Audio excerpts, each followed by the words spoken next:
26 जुलाई को 26वीं वर्षगांठ करगिल विजय दिवस की।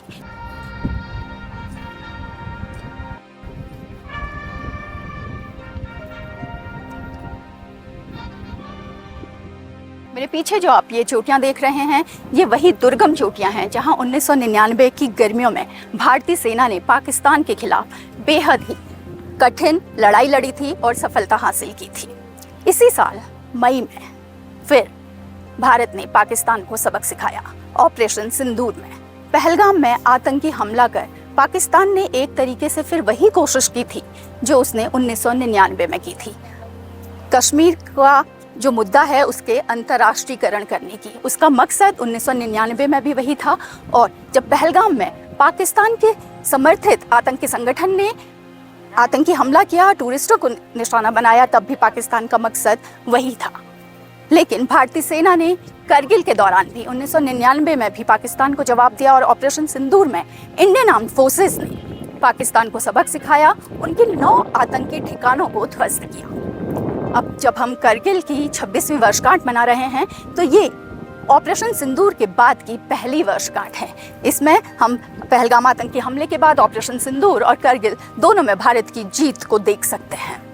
अगर हम बात करें पाकिस्तान की मंशा की, जैसा मैंने पहले कहा कि उसका मकसद था कश्मीर के मुद्दे का अंतर्राष्ट्रीयकरण, लेकिन भारत ने साफ कर दिया कि कश्मीर भारत का अभिन्न हिस्सा है, था और रहेगा। ऑपरेशन सिंदूर में भी यही हुआ।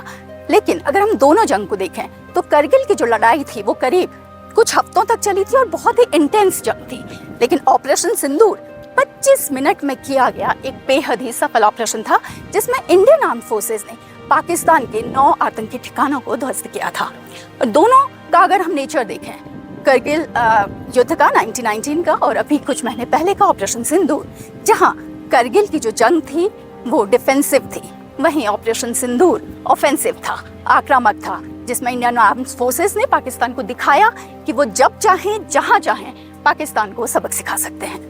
अगर हम दोनों युद्ध का जनरेशन देखें, एक्सपर्ट मानते हैं कि जो करगिल का युद्ध था वो 4th जनरेशन का युद्ध था, लेकिन ऑपरेशन सिंदूर ये 4.5 जनरेशन का युद्ध था।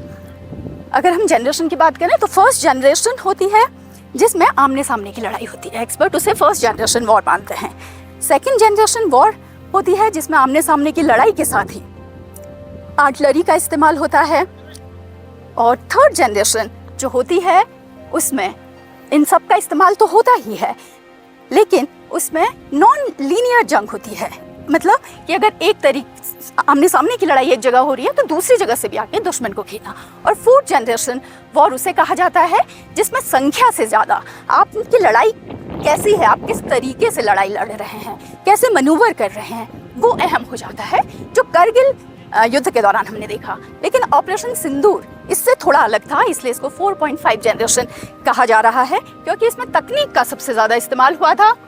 जब पहलगाम में आतंकी हमला हुआ तो इंडियन आर्म्ड फोर्सेस ने जो पाकिस्तान को सबक सिखाने के लिए, आतंकी ठिकानों को निशाना बनाने के लिए जो स्ट्राइक की वो बहुत ही सटीक थी, सर्जिकल स्ट्राइक थी और आतंकी ठिकानों को उसमें तबाह किया था। उसमें हमने तकनीक का इस्तेमाल देखा सबसे ज़्यादा, जो करगिल युद्ध में जिस तरीके का नहीं था। वो आमने सामने की लड़ाई ज़्यादा थी, लेकिन ऑपरेशन सिंदूर दूर से हमले किए गए, दोनों तरफ से मिसाइल आगे गई, ड्रोन के अटैक हुए। तो जब अब हम करगिल की 26वीं वर्षगांठ मना रहे हैं तो ऑपरेशन सिंदूर का जिक्र सिर्फ हम ही नहीं पूरा देश करेगा। और 26 जुलाई को जब करगिल वॉर मेमोरियल में इंडियन आर्मी चीफ देश को संबोधित करेंगे तो जाहिर तौर पर वो भी ऑपरेशन सिंदूर का जिक्र जरूर करेंगे। पूनम पांडे, करगिल से, नवभारत टाइम्स के लिए।